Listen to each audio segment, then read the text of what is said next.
قوت عشق سے بالا کر دے، قوت عشق سے بالا کر دے، دھار میں عشق محمد سے اجالا کر دے۔ تم میں سے بہتر مومن مسلمان وہ ہے جس کے ہاتھ اور زبان سے دوسرا مسلمان محفوظ رہے۔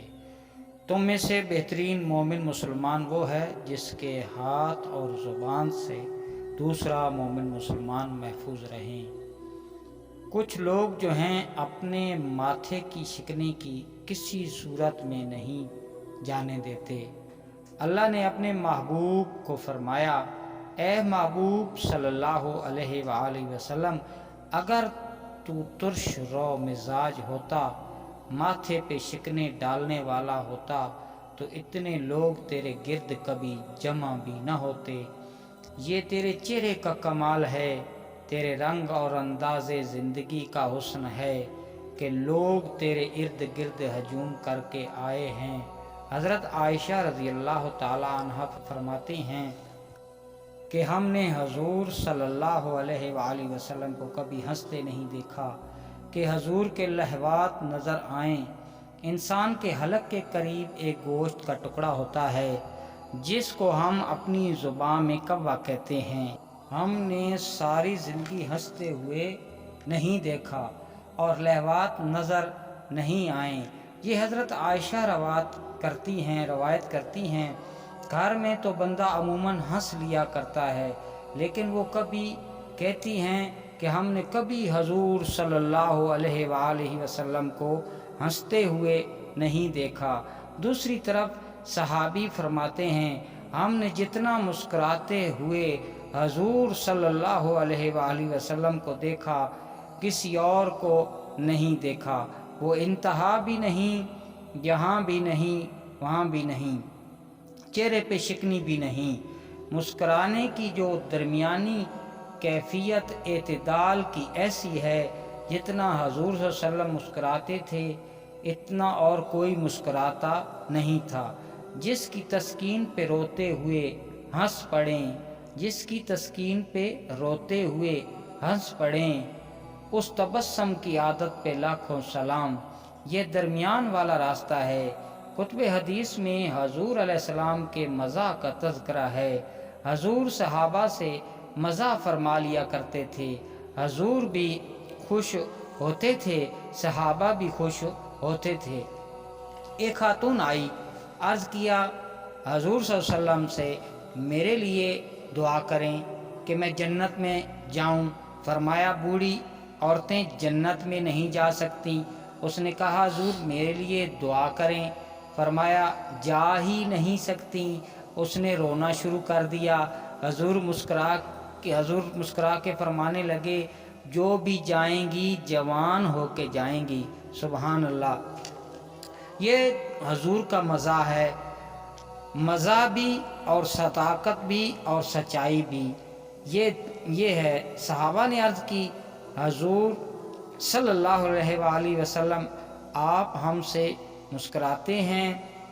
تو حضور نے فرمایا میری زبان سے کسی حالت میں حق کے علاوہ کچھ نہیں نکلتا، میں جب بھی بولتا ہوں حق بولتا ہوں۔ بلکہ حضور عملی مزاح بھی فرما لیتے تھے۔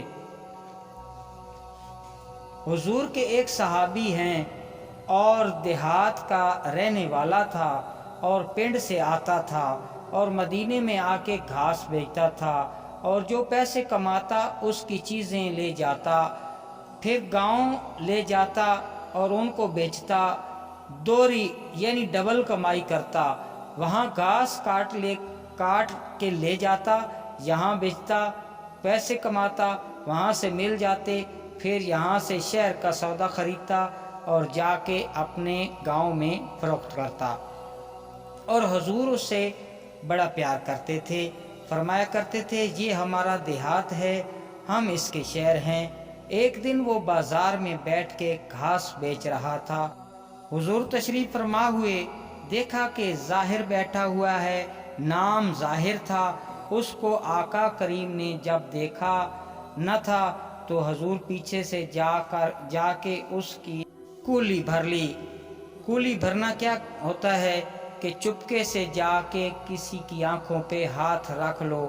یہ کیوں رکھا جاتا ہے کہ میں بوجھوں تو صحیح یہ میرا نام بوجھتا ہے یا نہیں بوجھتا۔ ہر وقت کہتا ہے تم میرے دل میں رہتے ہو اور مجھ سے پیار کرتا ہے یا نہیں۔ ابھی میں تمہاری باتیں ہو رہی تھی، دیکھوں تو صحیح اس کے لبوں پہ میرا نام آتا ہے یا نہیں۔ اب حضور علیہ السلام نے اس کی آنکھوں پہ ہاتھ رکھ لیا اور آقا کریم نے آنکھوں پہ ہاتھ دبائے، اور اس کو کیسے نہ پتہ چلا ہوگا کہ حضور آئے ہوں گے۔ اللہ اکبر۔ حضرت انس رضی اللہ تعالیٰ عنہ کہتے ہیں ایک دفعہ میں نے حضور سے مصافحہ کیا، ہاتھوں سے آج تک ٹھنڈک نہیں جا رہی، اور آنکھوں پہ یہ دستے مبارک آئے ہوں کیسے نہ پتہ چلے گا۔ بلکہ روایت میں آتا ہے کہ اس نے اپنی پشت کو حضور کے سینے سے جوڑ کے رگڑنا شروع کر دیا، بولتا ہی نہیں۔ حضور اشارے سے پوچھتے رہے، بولتا ہی نہیں۔ سفنے دے وچ ماہی ملیا گل وچ پالیاں باواں، سفنے دے وچ ماہی ملیا تے گل وچ پالیاں باواں، ڈر دے مارے اکھ نہ کھولاں متا پھر وچھڑ نہ جاواں۔ پھر حضور نے فرمایا اس غلام کو کون خریدے گا؟ اس نے کہا حضور میں تو بہت سستا ہوں، جو بھی خریدے گا۔ فرمایا تو سستا نہیں، تو اللہ کے ہاں بہت مہنگا ہے۔ حضور مزاح بھی فرما لیا کرتے تھے، نہ یہ انتہا ہے نہ وہ انتہا ہے بلکہ درمیان کا راستہ ہے۔ حضور یہ فرمایا کرتے تھے اے لوگو سلام کو پھیلاؤ، کھانا کھلاؤ، صلہ رحمی کرو، جب لوگ سوئے ہوئے ہوں تو مصلی بچھا کے نماز پڑھو، رب کی جنت کے اندر سلامتی کے ساتھ داخل ہو جاؤ گے۔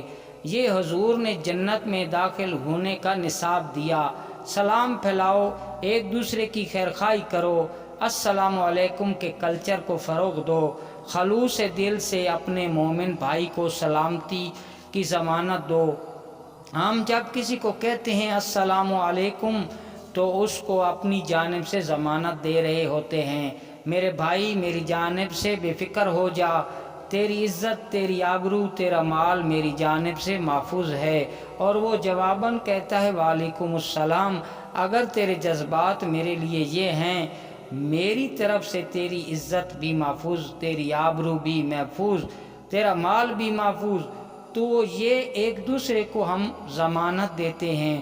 اور اگر ہم دل سے ضمانت دے رہے ہوں اور وہ بھی جواباً دل سے اس کا جواب دے رہا ہو تو پھر کتنا ستھرا پر اعتماد معاشرہ تشکیل پائے گا۔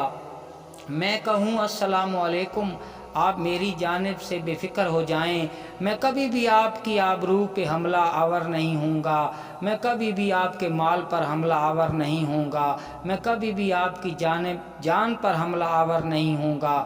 اس لیے میں کہہ چکا ہوں آپ پر سلامتی ہو، آپ اپنی جانب سے ضمانت دے دی ہے، آپ نے مجھے ضمانت دے دی ہے، میں آپ کو ضمانت دے دوں، آپ مجھے ضمانت دے دیں، ہم ہمسایوں کو ضمانت دے دیں، ہمسائے ہمیں ضمانت دے دیں، ہم اہل محلہ کو ضمانت دے دیں، اہل محلہ ہمیں ضمانت دے دیں، ہم بستی کے لوگوں کو ضمانت دے دیں، بستی کے لوگ ہمیں ضمانت دے دیں، شہر کے لوگ ہمیں ضمانت دے دیں، ہم شہر کے لوگوں کو ضمانت دے دیں، ہم رشتہ داروں کو ضمانت دے دیں، رشتہ دار ہمیں ضمانت دے دیں، تو بتائیں کتنا پر اعتماد معاشرہ تشکیل طے پائے گا۔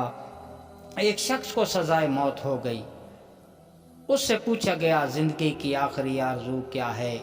اس نے کہا مجھے ہارون رشید سے ملنا چاہتا ہوں، بادشاہ وقت سے ملنا چاہتا ہوں۔ آرزو پوری کر دی گئی، بادشاہ کے دربار میں لے جایا گیا۔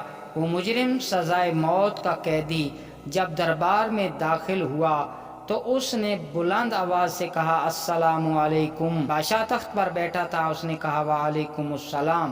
بادشاہ نے کہا کوئی کام کوئی بات؟ اس نے کہا بس میرا کام ہو گیا۔ جلاد آئے، اسے قتل کرنے لگا۔ اس نے کہا آپ مجھے قتل نہیں کر سکتے۔ کیوں؟ کہا بادشاہ نے مجھے سلامتی کی ضمانت دے دی۔ کہا میں نے کب دی ہے؟ کہا ابھی نہیں کہا وعلیکم السلام، تو بادشاہ مسکرا پڑا، کہا جاؤ اس کو آزاد کر دو۔ جب ہم السلام علیکم کہتے ہیں تو ہم ضمانت دے رہے ہوتے ہیں، ہم السلام علیکم کہہ رہے ہوتے ہیں، ہاتھ بھی ملا رہے ہوتے ہیں اور بغل گیر بھی ہو رہے ہوتے ہیں، تو ہم نے سلام لیا ہی نہیں۔ لوگوں کو سلامتی کی ضمانت دو، اس چیز کو پھیلاؤ، اور یہ تحیۃ المسلم ہے۔ اسلام ہمیں تعلیم بھی یہی دیتا ہے، جب ملو تو السلام علیکم کہو۔ وآخر دعوانا ان الحمدللہ رب العالمین۔